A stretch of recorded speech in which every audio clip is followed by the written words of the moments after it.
रविन्द्रनाथ टैगोर की धरती, काली कलकत्ते वाली तेरा बचन न जाए खाली की धरती, गंगा सागर सारे तीर्थ बार बार और गंगा सागर एक बार। राष्ट्रगान के रचयिता रविन्द्रनाथ टैगोर का जनगण मन अधिनायक जय हो हमारा वेस्ट बंगाल से आया है।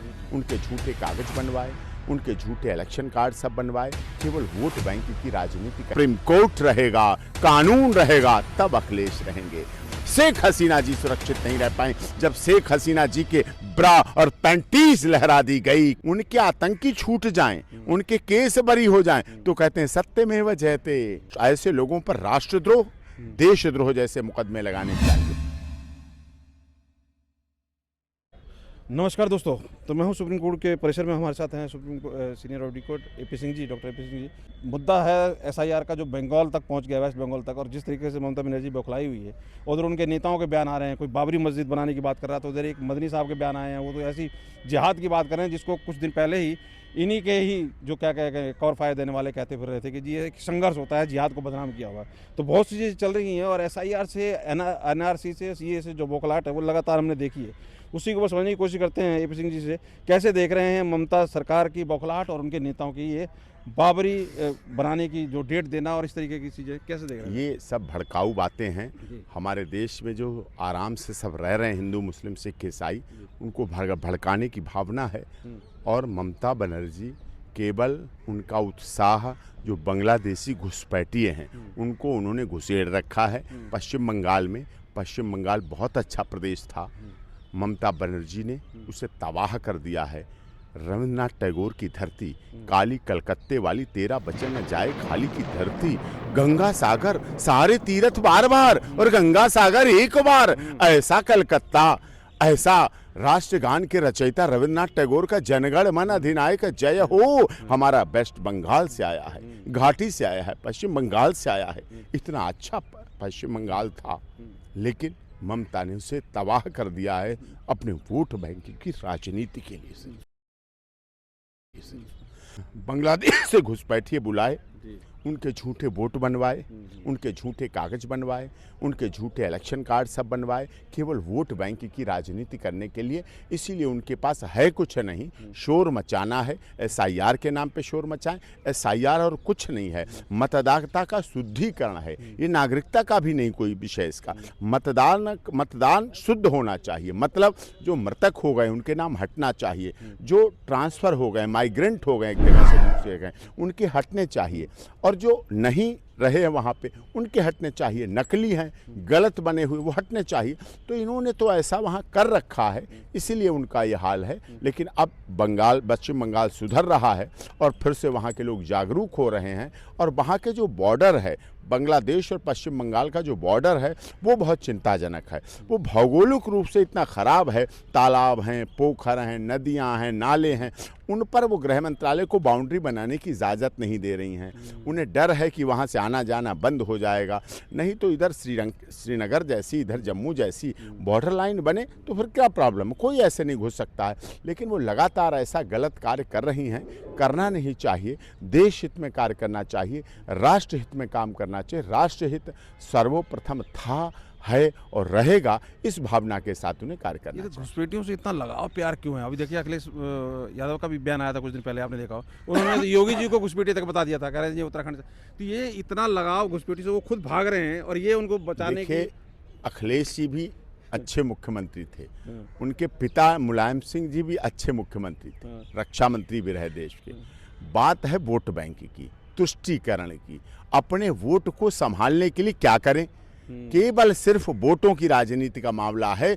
दिल से वो भी समझते हैं कि राष्ट्र हित है। जब राष्ट्र रहेगा, देश बचेगा, संविधान रहेगा, सुप्रीम कोर्ट रहेगा, कानून रहेगा, तब अखिलेश रहेंगे। हमारी थल सेना, जल सेना, वायु सेना रहेगी, तब अखिलेश जी और डिम्पल यादव सुरक्षित हैं, तब ममता बनर्जी सुरक्षित हैं। अगर बांग्लादेश जैसा होना लगे तो क्या ममता बनर्जी सुरक्षित होंगे? अरे जब वहां की प्रधानमंत्री शेख हसीना सुरक्षित नहीं रह पाई, जब वहां 10-15 साल तक लगातार राज करने वाली मुजीबुर रहमान का परिवार सुरक्षित नहीं रह पाया, शेख हसीना जी सुरक्षित नहीं रह पाई, जब शेख हसीना जी के ब्रा और पैंटीज लहरा दी गई, कितनी गंदगी फैला दी गई इस देश में, मार मार के लोगों को पेड़ और पुलों से लटका दिया गया, तो वो जानती हैं कहीं ऐसे ही ना हो जाए, इसीलिए बस डर में मुख्यमंत्री कैसे बनी रहो, किसी तरह से इस जनता का कोई भरोसा नहीं। अभी पीछे आपने देख लिया वहाँ क्या क्या हो गया, तो इसलिए वो इस बात से दुखी। ये बयान बौखलाहट, जबकि रिजल्ट अभी बिहार में देखा,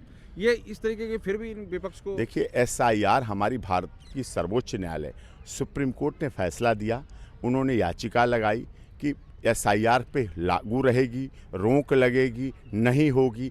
SIR संवैधानिक तरीका है, SIR हमारे इलेक्शन कमीशन ऑफ इंडिया का संवैधानिक ढांचा है, उसके तहत कार्रवाई हो रही है, उसके तहत कार्य हो रहा है। हाँ, कुछ बातें उसमें आई कि VLO की मौत हो रही हैं, आत्महत्या कर रहे हैं, उसे टाइम दिया गया, अब उसे टाइम बढ़ाया गया और टाइम बढ़ाया जा सकता है, ऐसा नहीं है। समय पर कार्य हो, किसी पर कोई अनर्थक दबाव नहीं हो, लेकिन काम तो करना ही पड़ेगा। लेकिन पीछे VLO बहुत आराम करते रहते थे, उनको कोई काम ही नहीं था, आराम से बहुत करने की आदत थी।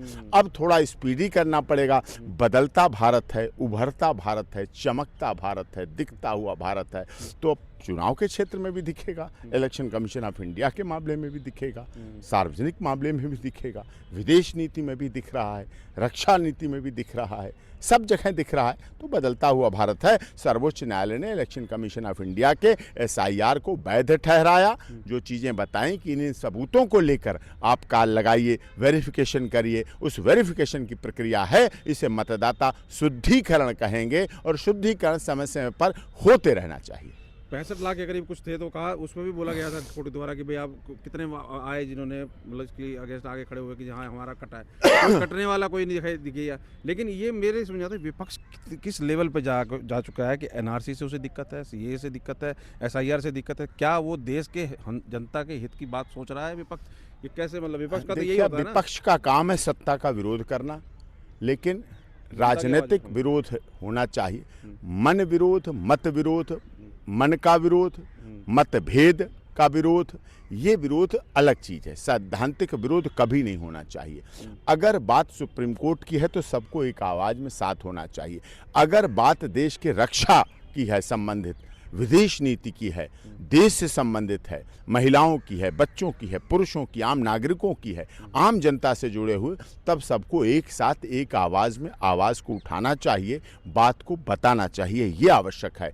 SIR सबकी चीज़ थी, इस पे होना चाहिए। विपक्ष को मुद्दे नहीं हैं, मुद्दे विहीन विपक्ष राजनीति कर रहा है, इसलिए ऐसा हो रहा है, और उसमें कोई ऐसी बात नहीं। ममता जी की बात करते हैं, जैसे उनके एक नेता ने जिस तरह से बावरी बनाने की 6 तारीख को डेट फिक्स की कि हम बनाएंगे, ये करेंगे, इस चीज़ के ऊपर उनका कोई बयान नहीं आता है। लेकिन इधर इसके ऊपर मुखर होकर और किस तरीके के बयान, धमकी तक देते नजर आ रही है। वो बयान को कैसे देख रहे हैं आप, जो उसने बोला कि बाबरी बजाएंगे, उनका नेता जो है क्या क्या बयान दे देते हैं, उनसे बयान दिलाए जाते हैं, तुष्टीकरण की राजनीति करके दिलाए जाते हैं।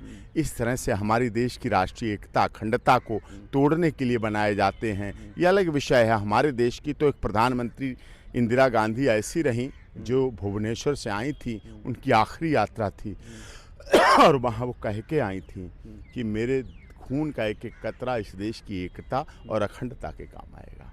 एकता और अखंडता ये बहुत आवश्यक है। एकता और अखंडता के साथ किसी भी देश की पार्टी को, राजनीतिक दल को ऐसा कार्य नहीं करना चाहिए। सत्ता आएगी जाएगी, चुनाव होंगे, हार जीत होगी, सरकार बनेगी बिगड़ेगी, ये सब काम होते चलेंगे।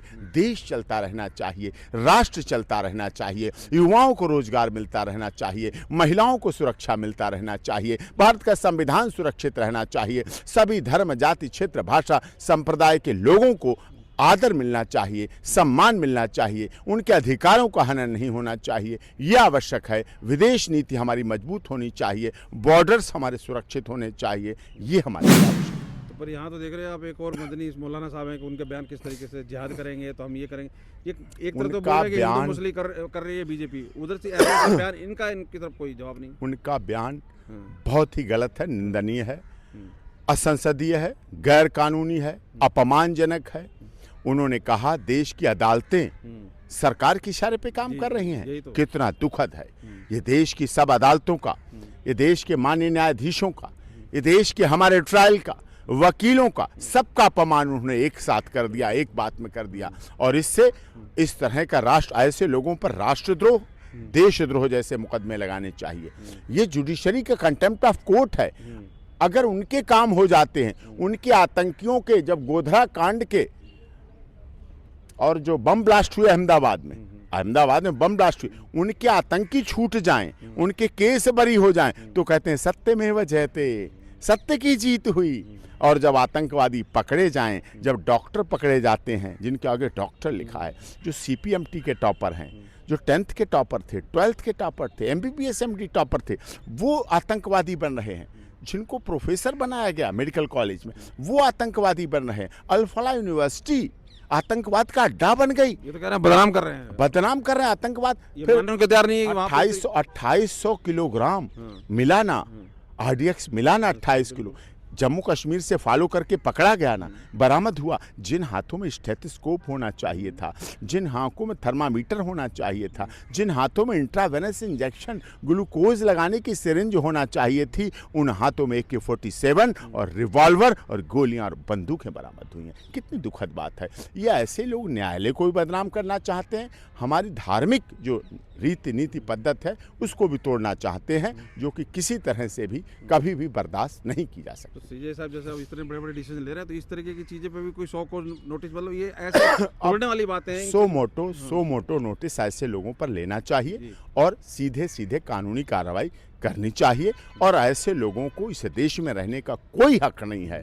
जो धर्म के नाम पर लोगों को, युवाओं को गुमराह करते हैं। ये जो आतंकवादी बने डॉक्टर थे, इनको किसी ने तो गुमराह किया था, किसी ने तो इनको जिहादी बनाया था, किसी ने तो इनमें नफरत फैलाई थी, किसी ने तो देश के लिए नफरत फैलाने का काम किया था। तो ऐसे नफरत फैलाने वालों के खिलाफ सख्त से सख्त कानूनी कार्रवाई होनी चाहिए। इसी से क्वेश्चन निकलता है सर, दलितों ने खासकर, एक IAS ऑफिसर का आपने बयान सुना, कोई ब्राह्मण अपनी बेटी दान नहीं करते या उससे उसका संबंध नहीं बनता। अभी एक मैं और सुन रहा था, कह रहे हैं कि जितनी जगह आप खोद रहे हो मंदिर निकल रहे हैं मस्जिद, अगर और ज़्यादा खोदोगे तो हमें बहुत निकले।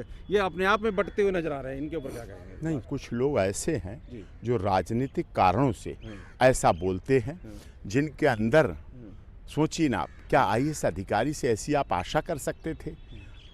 DM, CM, PM, ये ऐसे पद होते हैं जो सबके लिए होते हैं, शपथ लेते हैं इसी बात की। अगर कोई इस तरह की कहे कि मुझे ब्राह्मण की लड़कियां, मतलब आप ब्राह्मणों के घरों को झांक रहे हैं, उनकी बेटियों की तरफ आपकी नज़र है। ये बयान असंसदीय, गैर कानूनी, अपमानजनक और अश्लील भी है, क्योंकि बेटियों को जोड़ा गया। बेटियां पूरे गांव की, पूरे शहर की एक होती थीं। लोग सबको बेटियों को आज भी मानते हैं। विदाई होती है तो कोई ऐसा आंख नहीं होती है जो गांव की बेटी की विदा होते समय नम ना हो जाए। क्यों है? क्योंकि बेटी सबकी है। अगर कोई IAS अधिकारी जो किसी भी जाति के हैं अगर ब्राह्मणों के लिए ऐसा कहते हैं तो बहुत दुखद है, बहुत लज्जाजनक है, बहुत शर्मनाक है। और शायद मध्य प्रदेश सरकार उनके खिलाफ कार्रवाई कर रही है और बहुत से सामाजिक संगठन लगातार इस बात को, आंदोलन को चला रहे हैं। ब्राह्मण समाज हमारा सिरमौर रहा है, सदैव ब्राह्मणत्व का काम किया है उन्होंने। अगर भगवान परशुराम की जयंती आप बनाते हैं, उनकी फरशे की पूजा करते हैं, तो आप ब्राह्मण समाज को ऐसी भावना रखते हैं। और मैं तो कहता हूं उनके जो पिछले DM साहब के आदेश थे उनका रिव्यू होना चाहिए। पता नहीं उन्होंने कितने ब्राह्मणों को, कितने क्षत्रियों को, कितने वैश्यों को, कितने और समाज के लोगों को ऐसा निचोड़ा होगा, ऐसा दबाया होगा, ऐसा कुचला होगा, इस भाव से रखा होगा। इस तुम्हारे यहाँ कितनी लड़कियाँ हैं, इसे लाना, यहाँ लाना ऑफिस में मेरे, तब मैं काम करूँगा। ये करना, वो कितना शारीरिक, मानसिक, आर्थिक शोषण किया होगा जो कि विचारण करने योग्य है।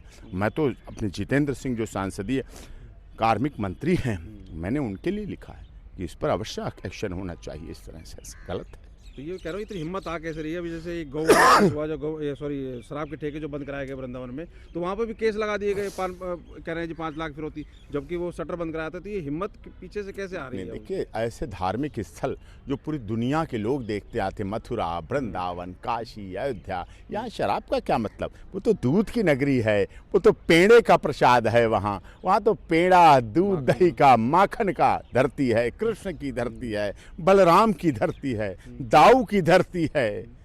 राधा की धरती है, रुक्मणी की धरती है, वहाँ इस तरह से ऐसे शराब के ठोकों का गलत है, बंद होना चाहिए, सरकारी आदेश से बंद होना चाहिए और कठोरता से उसका पालन भी होना चाहिए। एक अंतर में सवाल है कि बाबा बागेश्वर यात्रा निकली, उन्होंने तो सिख समुदाय, मुस्लिम समुदाय सभी को साथ लेके चले और उनके ऊपर आरोप लगाते हैं कि वो तोड़ने की राजनीति। हमारे देश में सनातन धर्म सदैव सर्वे भवन्तु सुखिना सर्वे सन्तु निरामया का प्रणाम लेके है।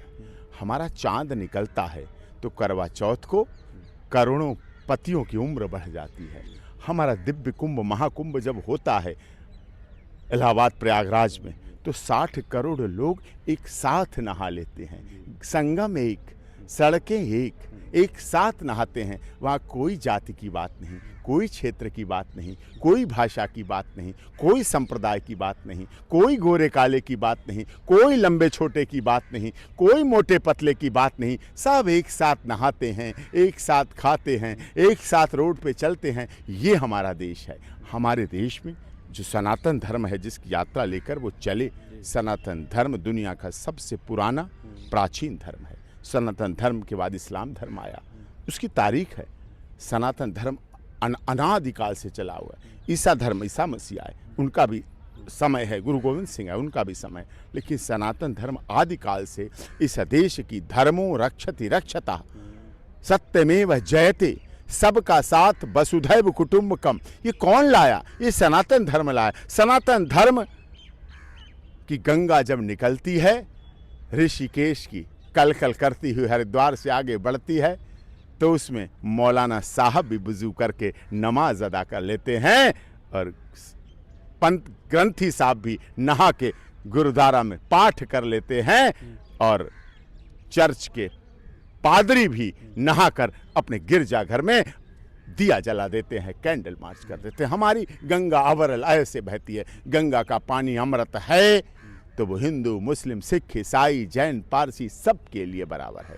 हमारे यहाँ यज्ञ होता है, हवन के बाद हम अपने घर के सारे दरवाजे खोल देते हैं और आहुति देते हैं। तो हम क्या हवन में करते हैं? जब सुगंध सब पूरे देश में फैलनी चाहिए और हम कहते हैं धर्म की जीत हो, अधर्म का नाश हो, विश्व का कल्याण हो, प्राणियों में सद्भावना हो। ये हमारा श्लोक है, ये हमारा महामंत्र है। इसलिए सनातन धर्म अजर है, अमर है, अविनाशी है और उसे कोई मिटा नहीं सका, उसे कोई काट नहीं सका। अंग्रेज आए, मुगल आए, सब ने प्रयास किया, मंदिर तोड़े, सोमनाथ तोड़ा, अयोध्या तोड़ी, बाबर, मथुरा तोड़ा, सब कुछ तोड़ा, लेकिन वो मिटा नहीं पाए। सनातन धर्म आज भी वसुधैव कुटुंबकम की भावना लेकर दुनिया में अनोखी झलक छका रहा है। बहुत बहुत धन्यवाद एपी सिंह जी हमारे साथ जुड़ने के लिए और सारे बातों का सिलसिलेवार जवाब देने के लिए। आप क्या राय रखते हैं? जरूर कमेंट करके बताइए। बहुत बहुत धन्यवाद।